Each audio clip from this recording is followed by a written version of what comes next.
He woke up with a wristband that says, "Do not resuscitate." Isaiah Brooks opened his eyes to a ceiling that looked like a white winter sky. Flat, bright, and cold. The light hummed. A curtain breathed beside him, opening an inch, closing an inch, as if the room itself had lungs. He didn't remember falling asleep. He remembered a car spinning, a horn, then the color gray. He tried to sit. His body answered. Pain moved through him like slow electricity, but it was life. He was alive. A beeping sound came from a monitor near his head. He couldn't see the screen. He could only hear the soft metronome of a hospital counting him. "Hello?" he said. A nurse walked by with a tray of small cups. She looked straight at him and then past him, like he was a picture on the wall. "Excuse me," Isaiah said louder. "Ma'am?" No answer. The curtain kept breathing. He lifted his right hand and saw the plastic band around his wrist. White, clean, printed in black letters, Brooks, Isaiah, under his name, a barcode. Under the barcode, a box in red, "Do not resuscitate." His mouth went dry. He pressed the band with his thumb as if the words might smear. They did not. A man in blue scrubs rolled a card in, checked the cabinet, and rolled out again. The man's eyes slid past Isaiah the way eyes slide past empty chairs. Isaiah said, "Hey." The man didn't turn. He looked down his own body. He saw the thin blanket, the gown tied wrong. His toes moved. He was here. He whispered, "I'm alive." The monitor beeped once, then stopped. The room's air swallowed the sound, and the silence that followed was not normal silence. It was the kind that listens back. Isaiah pressed the call button. A light above the door blinked orange, then white, then off. No one came. On the wall, a dry erase board read, "Your nurse, blank." The line was empty. He tried again. "Hello." From the hallway, the intercom spoke in a low, careful voice. "Code quiet." The curtain stopped moving. The door clicked. And in the thin reflection of the dark TV, he saw himself for the first time. Pale, breathing, eyes wide. Then, behind him, a second shape stood still and close.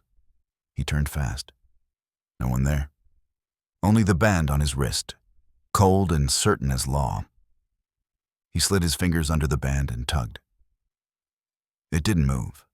The plastic felt softer than plastic, almost warm, like skin pretending to be plastic.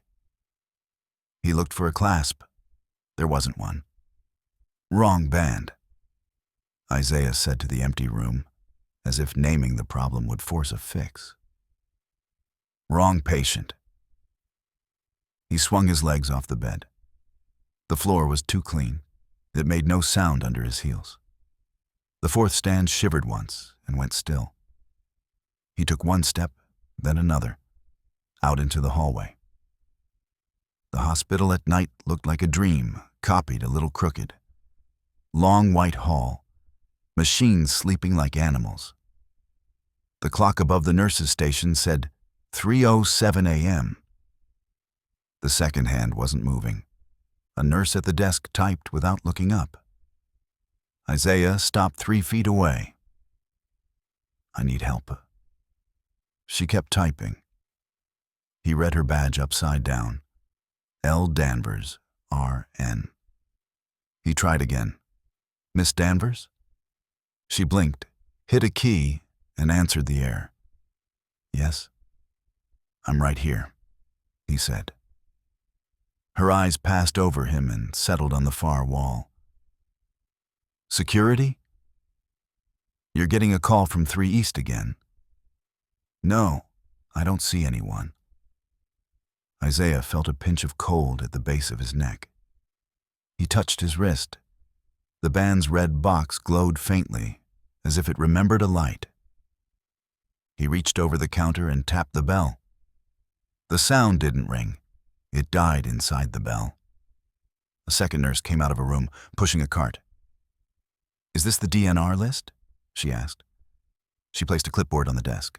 Names in black, red boxes beside some of them. She ran a finger down the page. Brooks, Isaiah. Quiet status. 3 East. "Hey," Isaiah said. "That's me." "I never—" The nurse drew a line through Brooks, Isaiah. She wrote one word in the margin. Active. Isaiah felt his throat close for a heartbeat. "Please, I didn't sign." A man in a suit arrived at the edge of the desk. He wore a badge with a caduceus and the word admin. His face looked like a photo print. Smooth, low contrast, careful. He spoke softly, the way you speak at funerals. "Any problems?" he asked. 3 East again," Nurse Danvers said. "Calls with no one on the line." The admin man smiled at the space where Isaiah stood. "Phones pick up ghosts," he said.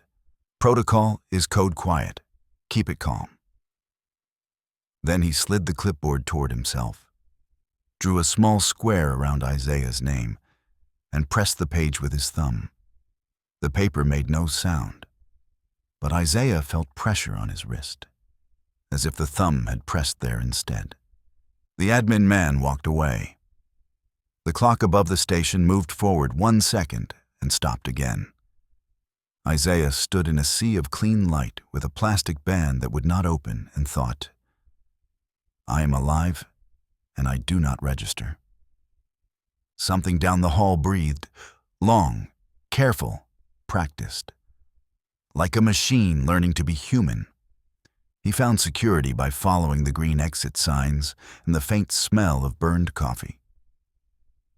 2 monitors glowed behind a glass window. Screens showed empty hallways, empty waiting rooms, empty elevators at rest. A guard in a gray shirt sat in a lean, listening posture, as if sound could bite. Isaiah knocked on the glass. His knuckles made the right movement. They made no noise. The guard scratched his cheek, hit a key, and rewound a feed. On the monitor, 3 East appeared in grainy blue. Isaiah saw his own room number. He saw the door. He saw a bed with a body in it. The body's face was turned to the wall. Isaiah said, "Can you pull my arrival?" "Car accident on Peachtree. Maybe I came in through ambulance bay." The guard spoke to the room the way people speak to radios. Same call again. 3 East asking for visual. He rewound more. The tape showed a bright hallway busy, nurses, an EMT pushing a gurney, orderlies, a man with a mop. The EMT passed the camera with the gurney sheet up. A shape under the sheet, no face. "Stop," Isaiah said. "Zoom." The guard didn't touch the keyboard. The view zoomed anyway, as if the camera itself wanted to be helpful. The shape under the sheet looked like a person in a hurry to leave their body. The sheet rose and fell once. Isaiah whispered, "I'm alive." The feed jumped to the ER doors. People came in, people went out. A splash of rain on the lens. A woman shaking a paper to get the water off. No Isaiah. He lifted his wrist to the glass, showed the band, the red square. "See? That's my name," I was admitted. The guard leaned toward the camera and said into his mic, "Copy, code quiet, extended. Night operations only." On a different screen, a list of room numbers crawled by. 3E12, 3E14, 3E16. No 3E18, though that was the number on Isaiah's dry erase board. Under the list, a smaller line of gray text. Quiet wing, unlisted beds. Active. Isaiah tried the door. Locked. He pressed his hand to the glass. His fingerprints smeared there for an instant and then faded like breath on a mirror. A voice came from the ceiling vent. Calm. Close. Patients with quiet status must not be disturbed. The guard nodded. Copy. Isaiah stepped back until the hallway held him again. At the far end, a woman in a pale, old-fashioned uniform stood under a low light. Her cap had a black stripe. Her shoes were quiet shoes. Her badge was not plastic. It was a small oval of metal engraved M. Aboy, R.N.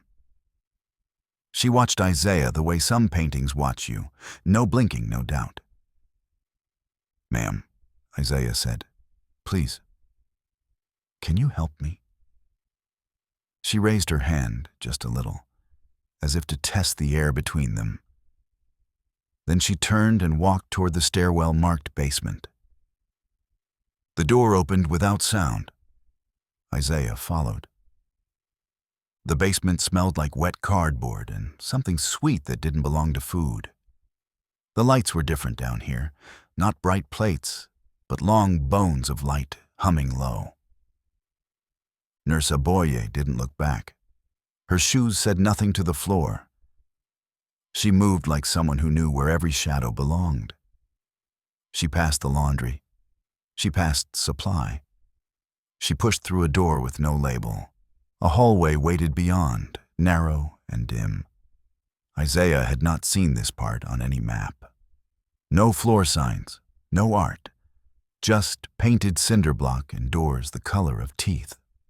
Nurse Aboy stopped at a metal cabinet, opened it with a key the size of a small hand, and took out a clipboard. Paper with gray boxes, names, dates. Beside each name, 2 columns, recognize and resuscitate. Some boxes were checked, some were blank. Isaiah found Brooks, Isaiah halfway down. Both boxes were empty. He felt a sharp, childish hope. If you check recognize, will they see me? She looked up slowly. Her eyes were not cruel. They were tired the way winter is tired at the end of itself. No one checks recognize, she said. Why not? Too expensive, she said, as if describing the price of lights left on. She picked up a pen. The metal made a small, honest sound against the clipboard. She drew a neat mark in a 3rd column Isaiah had not noticed. It had no title, just a faint watermark. Quiet care. Wait, he said. What does that do? Stops alarms, she said. Stops questions. Keeps the floor calm. I don't need calm, Isaiah said. He held up his wristband like a child holds up a broken toy. I need a doctor. I need to live. Nurse Aboya set the pen down and finally met his eyes full. You are living, she said in a voice that could have folded blankets. That is the problem. A door at the end of the hall opened by itself. Cold air rolled out. Isaiah heard a single beep on a monitor, stretched long until it became a flat tone, then cut off. He stepped toward the door. Not that way, she said softly. But you will go if you keep walking. Isaiah stopped. His heart hurt in a small, neat square under his ribs, like a pressure stamp. Why me? I didn't sign anything. Nurse Aboy pointed with her chin to a small black box on the wall. A card reader, a camera bead. Consent was obtained, she said. By who? Isaiah whispered. The same people who turned off the lights and called it saving energy. She put the clipboard back, shut the metal door, and the hallway looked like every hallway again. Clean, empty, obedient. Please, Isaiah said, and the word felt like his last soft thing. How do I get out? Nurse Aboy lifted her hand again, that small test of air. And this time she pointed up, toward the floor Isaiah had left. "You go say goodbye to whoever you must," she said. "Then you come back before the quiet hour?" "What happens at the quiet hour?" She didn't answer. She didn't have to. The clock in Isaiah's head, the one that had not moved in the hall, ticked once on its own, like a throat deciding to swallow. Isaiah rode the elevator up. The mirror in the cars showed him without showing him. His figure was a thing the glass chose to ignore and could not fully refuse. On 3 East, the world had changed. Day had arrived without light.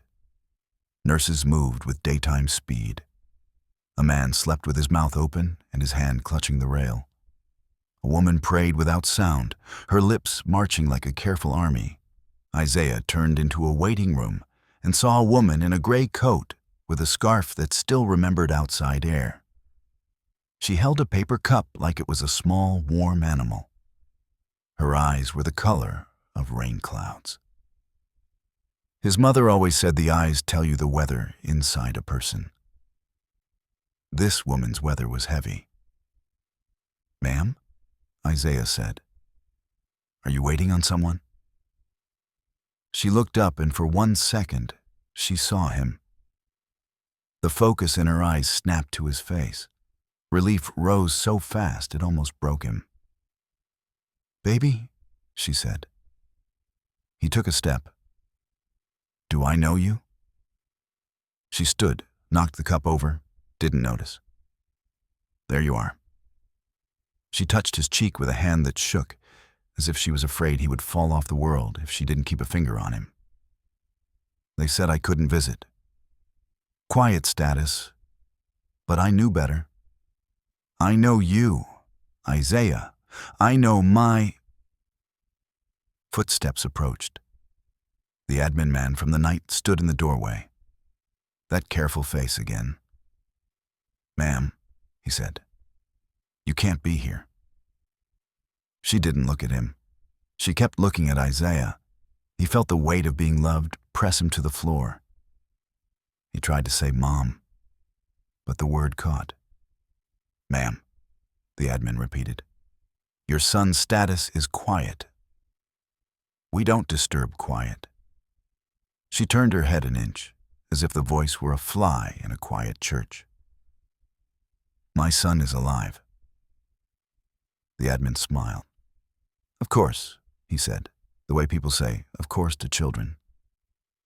He held out a clipboard with the same gray boxes.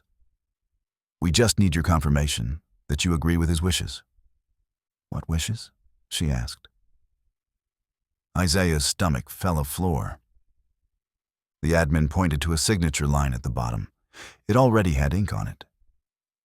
Isaiah leaned in. "Brooks, Isaiah, signed 3:04 a.m. The signature looked like his. It looked like a version of his signature someone had traced 100 times until the motion was smooth and dead. "I didn't sign that," he said. His mother rubbed his wrist. Her fingers slid over the band and could not find its edge. She looked up at him and then down at the page. She blinked hard, and when she opened her eyes, they lost their weather. They went over his shoulder and settled on the wall. "Where did he go?" she asked the room. The admin's smile warmed a few degrees, like a thermostat set lower to save. "Right here," he said, and pointed to the paper. Isaiah tried to grab the clipboard, and his hand passed through the corner of it like steam. The admin set the paper in front of her. She picked up the pen, slow, in a hand that had written permission slips and rent checks and sympathy notes for a life. The pen scratched softly. Isaiah stepped back, and the room stepped away from him. In the hallway, a junior nurse whispered to another, "Do you hear that?" "Hear what?" "The heart monitor in 18. There is no 18. "Right," the first nurse said. Right. Isaiah felt the band on his wrist pulse once, like a small animal waking in sleep. He walked. He made himself a student of exits. Stairwells, double doors, the promise of outside in a thin strip of glass. He put his hand on the bar of a fire door and pressed. The metal didn't know it was being asked. It did not give. He drifted past radiology, past ICU, past a door that said chapel. Inside the chapel, a TV played a video of ocean waves with the sound turned off. The chaplain sat at the back, praying with his eyes open. Isaiah sat in the second row. "Father," he said, though the chaplain might have been a pastor or a deacon or a man in a suit who knew the right words to keep grief from breaking the furniture. The chaplain looked toward him, not at him, toward. "God hears the ones no one else does," he said to the room. "I don't want God to hear me," Isaiah said. "I want a nurse. I want my mother to hear me. I want a door to know my hand is a hand." The chaplain nodded at the wall. "The door is here," he said. They were taught to. Isaiah closed his eyes. He saw the clipboard, the gray boxes. He saw the third column with no name. He heard Nurse Boy say, "No one checks recognize. Too expensive." He opened his eyes and stood. "What time is the quiet hour?" he asked. The chaplain checked his watch. The face was blank. He smiled and looked tired. "When the beeping stops on its own," he said. Isaiah left the chapel and went back to 3 East. Because where else do you go when the map says you don't live there? He passed a room with a TV that showed the hall he was walking in, but 5 seconds ahead. He stopped. On the screen, future Isaiah stopped too. Then future Isaiah turned his head right, as if hearing a voice. Isaiah waited. He heard nothing. The future on the screen turned left instead and walked away. Isaiah stayed where he was until the screen caught up and showed him as he was now. Stuck, breathing, learning. He found his room by smell, the soap they used, the clean plastic of tubing, the thing under everything that always smells like a hand that has been holding a spoon too long. He lay on the bed and watched the ceiling light. It didn't flicker. It simply whispered a small, steady brightness into the room. At the door, a shape paused. Not the admin. Not a nurse. A person in a jacket with a logo Isaiah couldn't read. He carried a tablet. He stood with his head tilted, as if listening to the corner where the air goes when it's done being breath. "You still here?" the man asked the corner. Isaiah sat up. "Yes." The man stepped inside and set the tablet on the tray table. "We have a new pilot program," he said to the corner. "It's called Quiet Care. It reduces false alarms. It reduces cost. It improves sleep. Everyone says they want it." Isaiah stared at the man's mouth. The words fell out in perfect shapes, landed on the floor, and did not break. "It's popular," the man said. "We study outcomes. We learn who really needs help and who just wants it." He tapped the tablet. The screen showed a list of names. Brooks, Isaiah, status, pilot approved, consent, opted in, source, user experience, social. Isaiah's stomach went sharp. "You took my posts," he said. "You took my voice from the internet and called it consent." The man looked through him with polite sadness. "We listened," he said. "You were tired in public. You asked for quiet." He lifted the tablet and left. The clock above the board moved forward 1 second and stopped. The intercom breathed the words again. Code quiet. The day slid down the wall and became night without making a sound. Isaiah watched the door, and the door watched him. Finally, a cart stopped. A small woman with a braid like a rope of winter wheat stepped in. Her badge read, A. Gunt, CNA. She checked the table. No water. She checked the drawer. No tissues. She checked Isaiah's face and finally looked at him. Her eyes blinked twice fast. She set the chart down and said, careful and plain, do you need anything? The room changed shape around the words.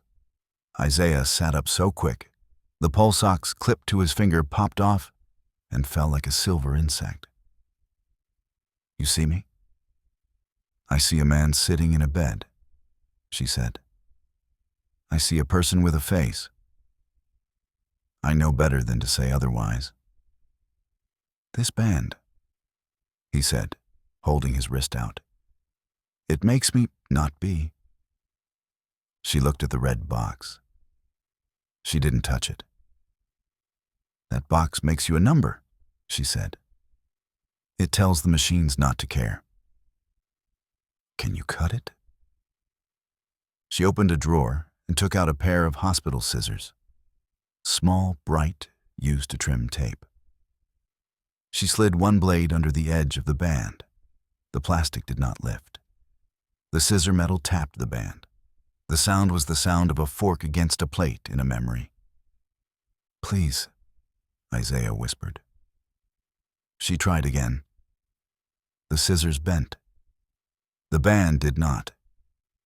She put the ruined scissors down, took a breath that shook at the end, and said, okay. We try the old way.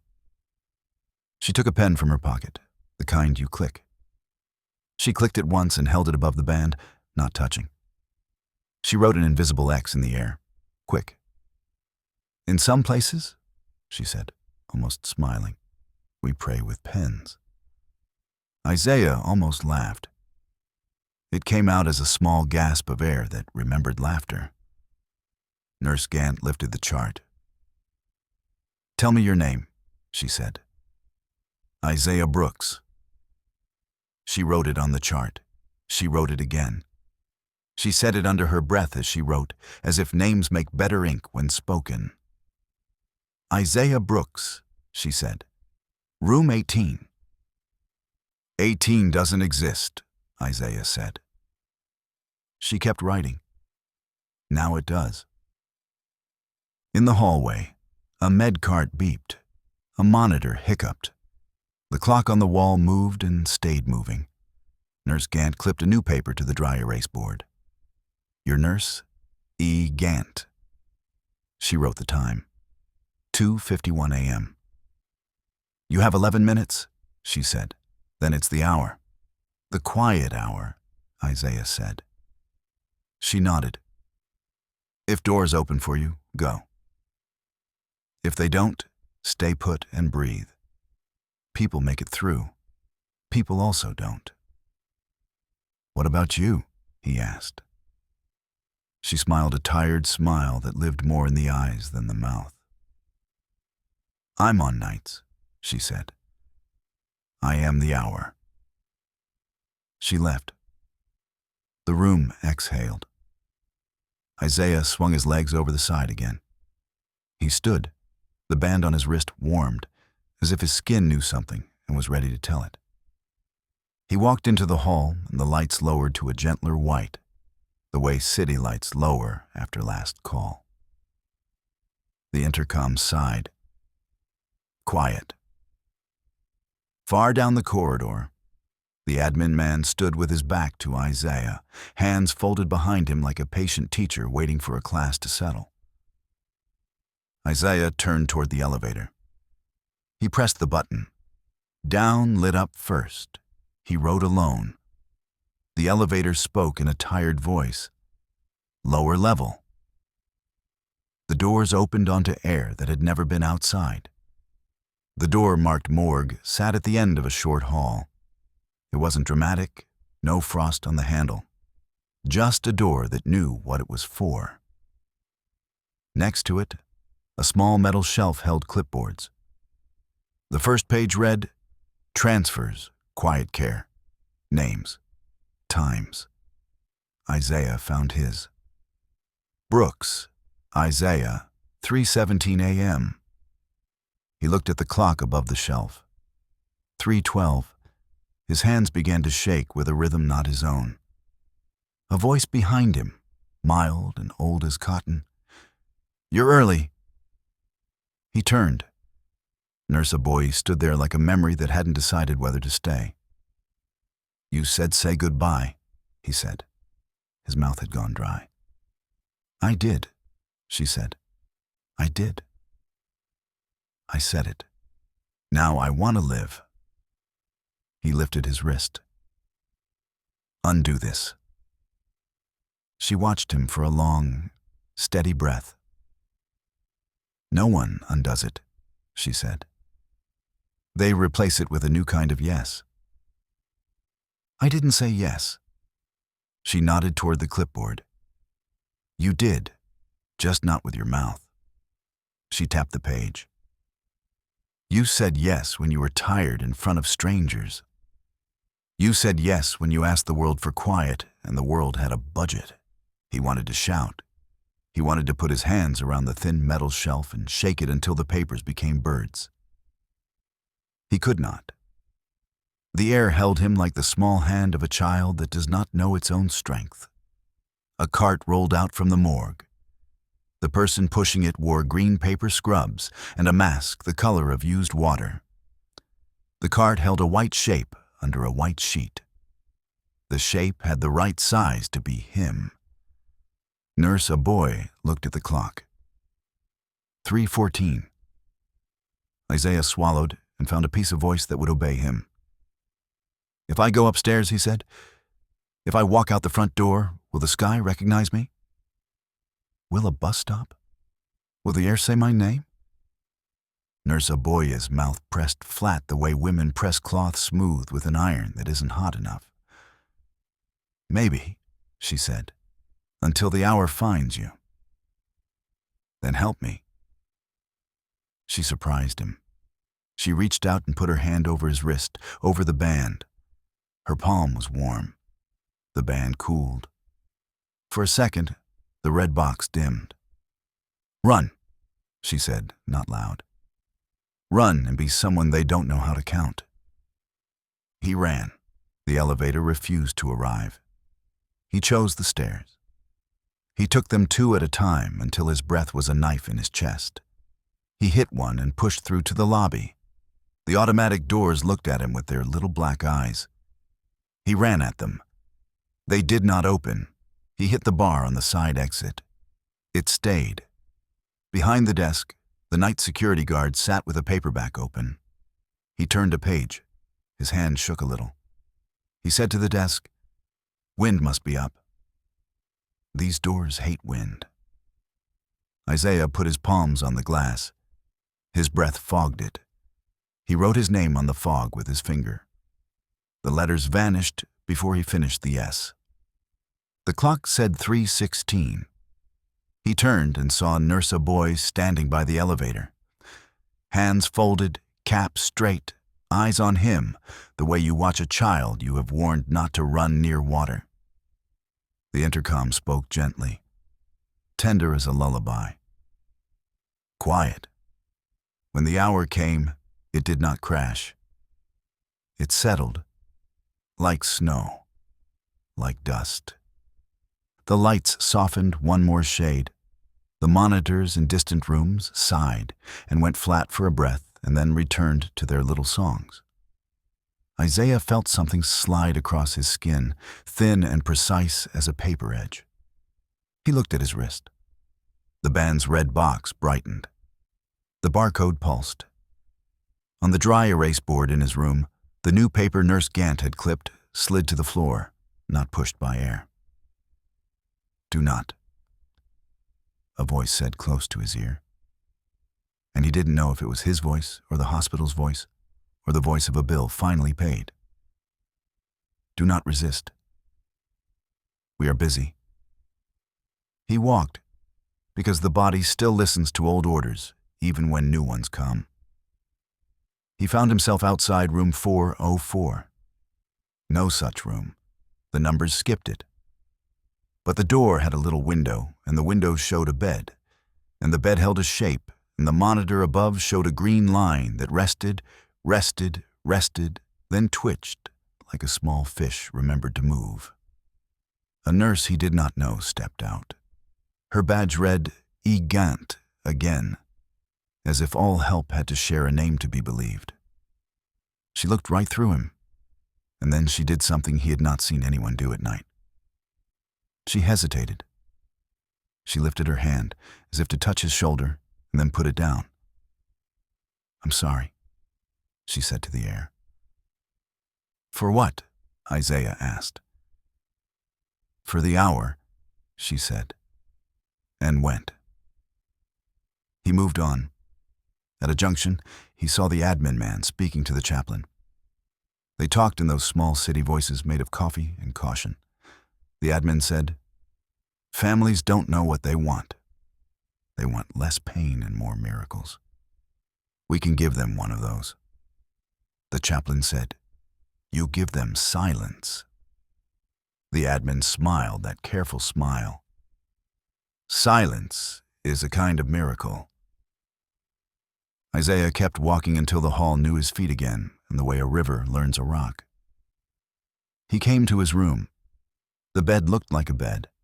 The blanket looked like a blanket. The TV looked like sleep. On the pillow lay a paper.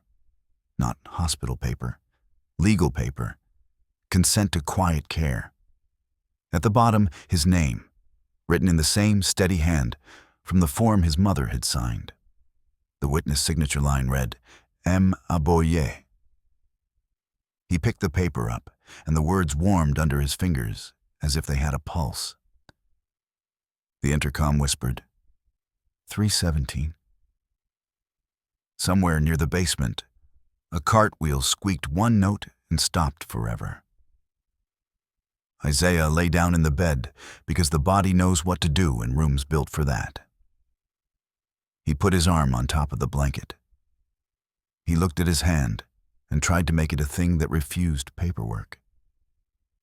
The lights went one shade softer. And then the quiet didn't just fill the room. It took the room. Morning came anyway.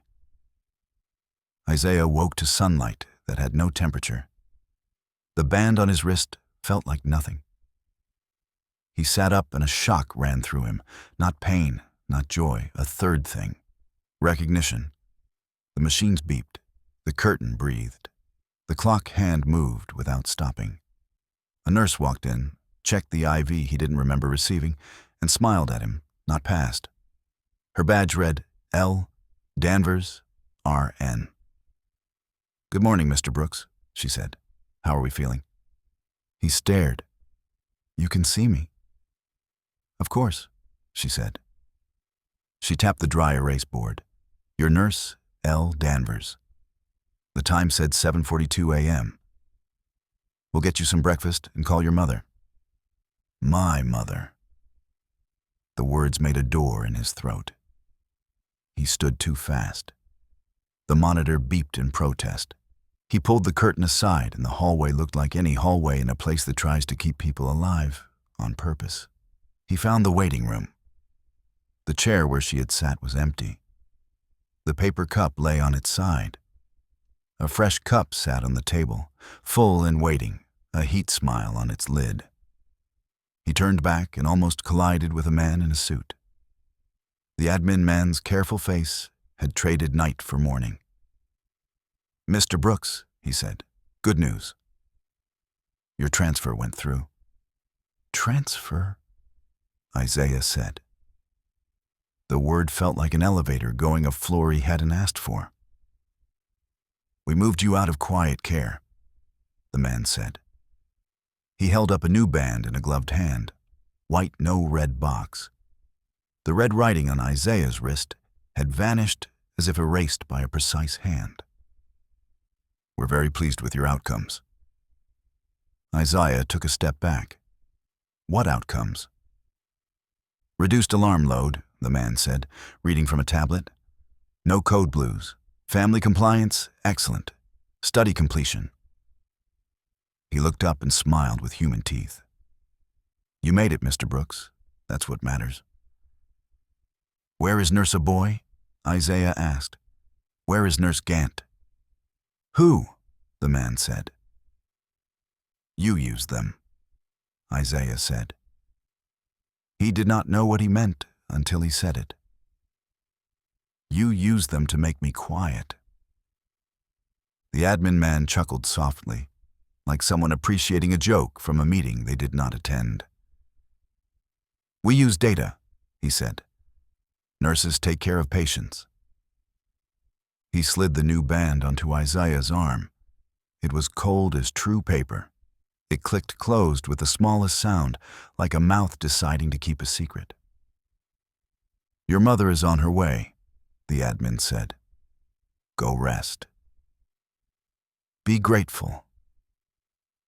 Isaiah walked back to his room. 2 women in cleaning smocks passed him, talking about apples and bills. A volunteer pushed a cart full of books. Someone cried somewhere and someone laughed somewhere else. The hospital did its day job, the job of being louder than fear. He sat on the bed and stared at his wrist. The new band looked normal.